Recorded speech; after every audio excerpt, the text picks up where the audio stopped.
Hello students, how are you? Hope you are all doing good and enjoyed Sankranti holidays. Welcome back to the second part of the lesson, Can't Climb Trees Anymore. All of you open your textbooks and look at the lesson while I am reading. Next para. Let us just sit here, he said. I don't want to go inside. She sat beside him on the bench. It was March, and the mango tree was in blossom. A sweet, rather heavy fragrance drenched the garden. They were silent for some time. The man closed his eyes and remembered other times the music of a piano, the chiming of grandfather clock, the constant twitter of budgerigars on the veranda, his grandfather cranking up the old car. In this passage, though the girl invited him into the house, he refused and asked her to sit on the stone bench. The girl sat beside him on the bench. It was the month of March. There were full of flowers on the mango tree, spreading sweet smell in the garden. They both sat silently for some time. The man closed his eyes and remembered all the sweet memories of those days. The music of a piano, the bell sound of his grandfather's clock, the continuous song of the Australian bird on the veranda, and the sound of his grandfather's old car. Next para. I used to climb the jackfruit tree, he said, opening his eyes. I did not like the jackfruit, though. Do you? It's alright in pickles. I suppose so. The tree was easy to climb. I spent a lot of time in it. Do you want to climb it again? My parents won't mind. No, not after climbing the garden wall. Let us just sit here for a few minutes and talk. I mentioned the jackfruit tree because it was my favorite place. Do you see that thick branch stretching over the roof? Halfway along it, there is a small hollow in which I used to keep some of my treasures. What kind of treasures? Here, in this passage, the man opened his eyes and told the girl he used to climb the jackfruit tree when he lived in that house. He did not like the jackfruit. He asked the girl whether she likes jackfruit. She said she likes only jackfruit pickle. He also said he likes pickle. And the tree was easy to climb. Those days, he spent a lot of time in the tree. The girl asked the man if he want to climb the tree again. After climbing the garden wall, the man don't want to climb anything. Just he wanted to sit there for a few minutes. He started to talk about the jackfruit tree as it was his favorite place.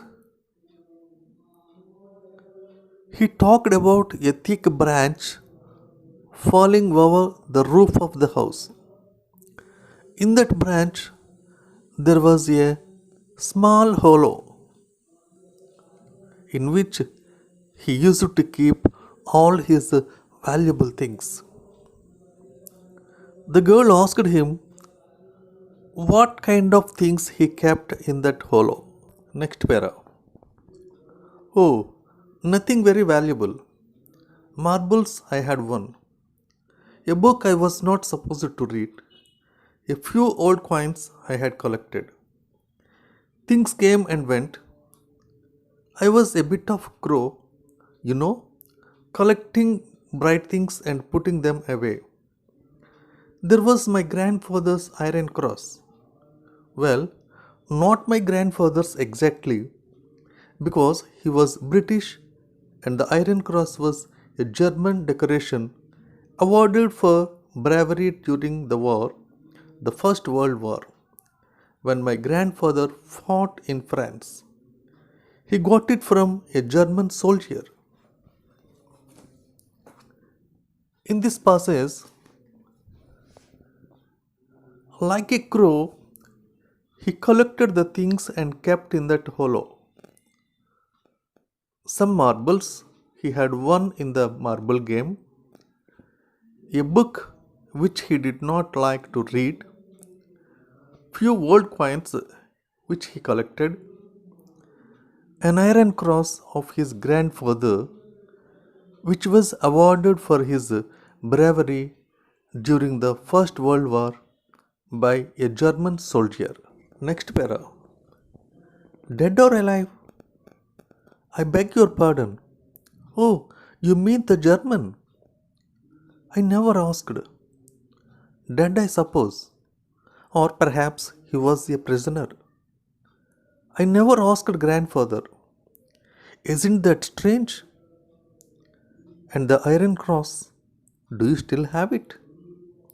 No, he said, looking her in the eyes.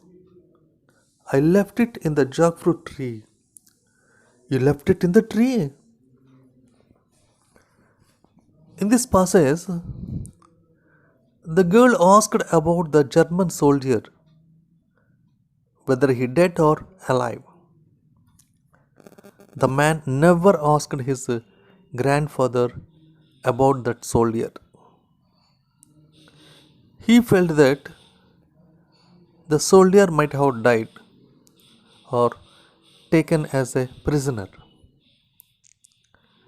When the girl asked about the iron cross, looking into her eyes, the man said that he had kept that in the jackfruit tree. Next para. Yes, I was so excited at the time, packing and saying goodbye to people and thinking about the ship I was going to sail on that I simply forgot all about it. She was silent, considering, her finger on her lips, her gaze fixed on the jackfruit tree. Then quietly she said, it may still be there, in the hollow in the branch. Yes, he said, it's 25 years, but it may be still be there, unless someone else found it. Would you like to go and look? I can't climb trees anymore. Here, the man replied, yes, he forgot that iron cross in the jackfruit tree because his hurriedness in packing the things and saying goodbye to his friends and thinking about the ship on which he was going to travel. When he was saying all these things, the girl listened him silently, putting her finger on lips and looking at the jackfruit tree, and told the man, still the iron cross may be there in the hollow of the branch. The man said to the girl, 25 years ago he had kept that iron cross. Still, it may be there if no one else had taken it. The girl asked the man whether he wanted to climb the tree to look for the cross. The man replied he could not climb the trees anymore. Next para. If you can't, I will go and see. You just sit here and wait for me. She sprang up and ran across the grass, swift and sweet of limb. Soon she was in the jackfruit tree, crawling along the projecting branch. A warm wind brought little eddies of dust along the road. Summer was in the air. I have found it, she cried. I have found something. And now, barefoot, she ran breathlessly towards him, in her outstretched hand, a rusty old medal. In this passage, the girl told the man if he could not climb the tree, she will climb and see the iron cross. She told him to sit there and wait till she come back. Immediately, the girl ran across the grass towards the jackfruit tree. Within less time, she was on the tree and moving towards the hollow. As it was summer season, a heat wind brought dust along the road. The girl shouted she had found something. Without chappals, she ran towards the man with a rusty old medal in her outstretched hands. Next para. He took it from her and turned it over on his palm. Is it the iron cross? She asked eagerly. Yes, he said, this is it. Now I know why you came. You wanted to see if it was still in the tree. You may be right. I am not really sure why I came. But you can keep the cross. You found it after all. No, you keep it. It's yours. But it could have remained in the tree for another 25 years if you hadn't climbed up to look for it. In this passage, the man took the iron cross from the girl and observed it. She asked him, is it that iron cross? The man told her, yes, it is. The girl told the man he came to see the medal if it was still in the tree or not. The girl may be right, but the man was not sure why he came there.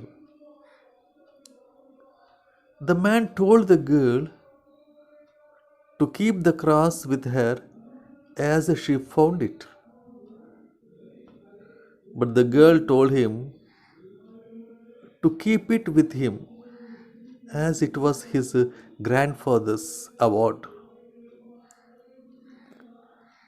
If the girl had not climbed up to look for the cross, it could have remained in the tree for another 25 years. Dear students, in your English workbook, page number 120, 121 and 122, question number 1 comprehension questions are given. All of you complete them and read them.